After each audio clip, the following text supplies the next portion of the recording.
Today's video, we will be covering contracts with a specific focus on topics we see students struggling with when answering MBE questions. Here with us again is AdaptiBar video lecturer and MBE expert, Jonathan Grossman, to share his expertise. Thanks, Jonathan. Thanks, Jacob. Glad to be with you guys today. I'm already flustered because I hate contracts too, believe me. I think it's the most difficult subject of all 7, both in terms of the law and the questions themselves. So today, in our AdaptiBar brand, we'll keep it practical, right to the point, and try to give you some easy tips on improving what I think is the most difficult subject on the MBE. And I will let you kick us off, Jonathan. So, why is contract so bad? Well, number one, it's the one subject that has one additional question than everything else. Incredibly, why they couldn't pick tort, I have no idea. 2, there's a lot of material, okay? Any of you guys have been through the contract outline know what I'm talking about. So I think, although I'm the one who says in every one of the subjects, not only is it important to focus on just simple black letter, but to keep all the rules separate and organized in your head and not have that mushy 2 or 3 page single-spaced outline. In contracts, I think it's imperative because I'm the guy who's always talking about one-liner definitions, but in contracts, even for offer or acceptance or consideration, there isn't a one-line definition. There's 4, 5, or 6 mini definitions for everything. So the sheer quantity of material is larger, which means there's more versions of the questions you can see. It's not that you're going to get one version of the consideration question. They could be asking you 6 or 7 different kinds of consideration questions. So in terms of knowledge, I think it's even more imperative to focus on the rules you can know, keeping those rules separate, focusing on trying to review little mini topics one at a time. Let me make sure I have everything for offer down. Let me make sure I have my third-party rules down over here so I don't confuse them with assignment and delegation. That's what a lot of people are doing. In school, we were trained to talk about contract formation, offer acceptance, consideration, and no valid defenses. That means there's like 25 things going on in my head right now. We're normally used to writing contract essay, which means I can go in 5 different directions. So even for me, on a contract question, I'm thinking about statute of fraud like almost all the time because that's how it's ingrained in my head. What do I always say about every single MBE question? They're only testing you on one rule at a time. There will be offer questions, several different kinds of offer questions, acceptance questions, consideration questions. So be more focused on not only the issue, but which rule, which elemental definition of that issue are they really talking about? Be that much more organized with your note cards or your outlines. Bite these things off in little pieces. Number 2, most of the issue spotting is the most difficult for contracts because most of the questions just say, if Jacob sues John for damages for breach, who will prevail? That doesn't tell you if it's a third party or assignment or anticipatory repudiation question or even offer acceptance.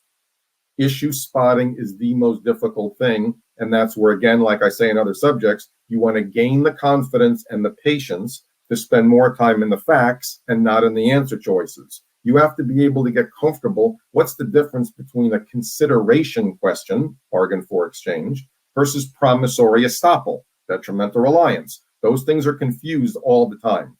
What does this look like versus what does that look like? Detrimental reliance. Well, someone's basically doing what they were not really going to do in the first place. I'm doing a consideration question, bargain for exchange, if that was part of our initial bargain, our initial negotiation, our initial contract. There are third-party beneficiary questions, and there are assignment and delegation questions. Each one of those hypos has 3 people in it. That's why they look the same. I get that.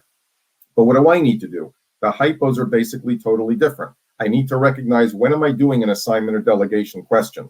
That's when you and I have a contract, and one of us gives that job, gives that obligation to somebody else. I'm supposed to paint your house, but now Bob is going to paint your house. You have to focus on the facts. What is the fact pattern talking about?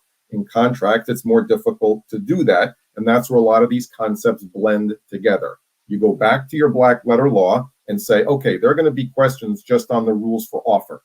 Then there are going to be separate questions just on acceptance. Since that's usually one big mushy thing that I'm arguing on an essay, maybe I'm confusing both of those rules and not focusing on, was there even an offer in the first place? Was there acceptance? which one of those 50 different rules is the question really about.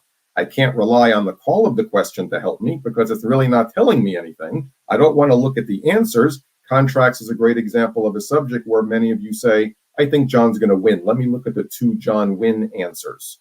But literally, even though many of you have great instincts, which is why you graduated law school, even if you know John's going to win instinctively, you don't know why. And the key to every contract question, as well as all the other questions, is not just who wins, is it constitutional, are you guilty, but the why. And the why is the issue. If John wins because he revoked the offer, but John wins because the contract wasn't in writing, those 2 answers have nothing to do with one another. They both make good arguments, but one's talking about statute of fraud and one's talking about an offer. Those are 2 different rules. What are they asking me about? Statute of frauds or the revocability issue? How will you know that? Facts.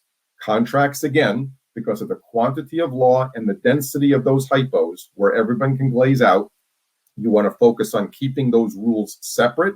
Make sure you're distinguishing, are they asking you about offer? Is it acceptance? Is it consideration? Is it promissory estoppel? Not what's the best argument. The fact patterns are always only talking about one thing, and you want to gain slowly but surely the confidence to be able to recognize that from the facts so you know what you're looking for. Don't rely on the question. Don't rely on the answers. You rely on the facts so you're able to identify what the specific issue is. Contracts is very difficult. It may take you longer for your number to increase a little bit. It may not get to where the other numbers are. That's okay. You're just trying to steal a couple of extra questions on rules you can know, not the weird UCC stuff. Don't micromanage the weird because there's just too much in contracts. Take control of this stuff based on what you can know. Gain some confidence in your issue spotting.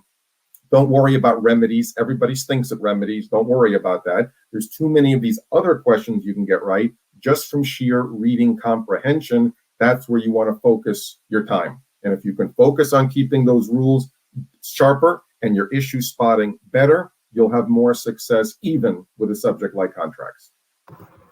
Thank you, John.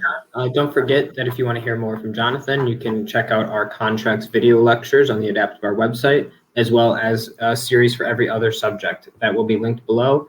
Thank you again for joining us. And remember, contracts is one of those subjects that I think you want to do fewer at a time. I can't do more than 2 contract questions myself in a row before I start to glaze out because they all begin to look the same. So you may not be able to do as many contracts as evidence or tort in a day. Don't try. Do a couple. Make sure you're not glazing out and losing your focus with your reading comp. It's all about the quality, not about the quantity. Sharpen up your reading and your rules. Shut up and pick it, and have success with the contract questions.